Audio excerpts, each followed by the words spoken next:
या world IVF day oasis wheel of hope फिरवा आणि मोफत IVF जिंका।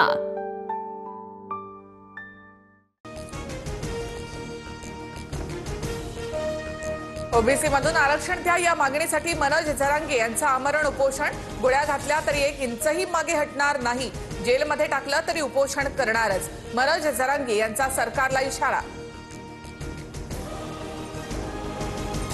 सीएसएमटी रेल्वे स्थानकावर मराठा आंदोलकांची गर्दी। सीएसएमटी स्थानकावरील आंदोलकांनी शांत राहावं, मनोज जरांगेंकडून आंदोलकांना शांततेचं आवाहन।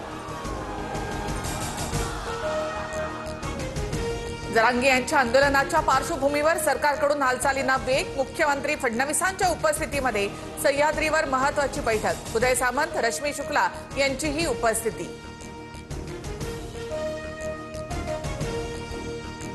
जरांगेंच्या खांद्यावर बंदूक ठेवणारे कोण? खांद्यावर बंदूक ठेवणा इतपत वेळ का येऊ दिली? उद्धव ठाकरे यांचा मुख्यमंत्री फडणवीसांना सवाल।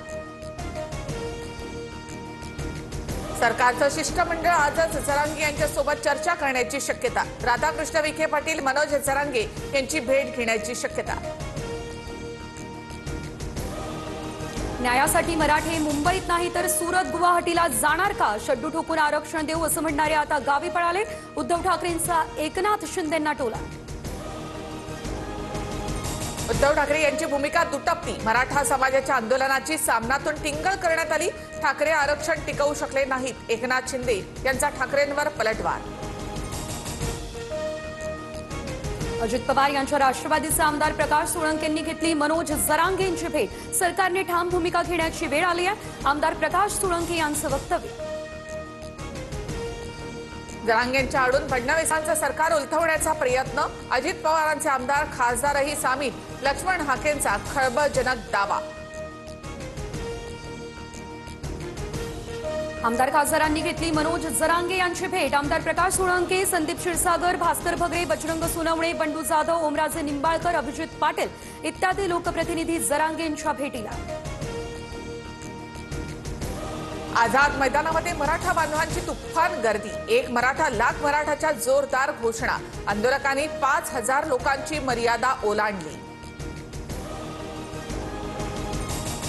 पावसातही मराठा आंदोलकांचा उत्साह कायम। आरक्षणाशिवाय माघारी जाणार नाही, आंदोलकांचा निर्धार। मुंबई महापालिकेसमोर मराठा आंदोलकांची गर्दी। बीएमसी मुख्यालयासमोर आंदोलकांची आंघोळ। आरक्षण मिळेपर्यंत इथेच आंघोळ करणार, आंदोलकांची भूमिका। विविध देशांच्या दूतावासातील महावाणिज्य दूत यांनी घेतलं वर्षा निवासस्थानी बाप्पाचं दर्शन। मुख्यमंत्री फडणवीसांच्या उपस्थितीत वर्षा निवासस्थानी बाप्पाची आरती। मुख्यमंत्री फडणवीसांनी घेतला नांदेडमधील पूरस्थितीचा आढावा। 5000 लोकांचं सुरक्षित ठिकाणी स्थलांतर। छत्रपती संभाजीनगरमधून लष्कराची 1 तुकडी पाचारण। मुख्यमंत्री फडणवीसांची माहिती।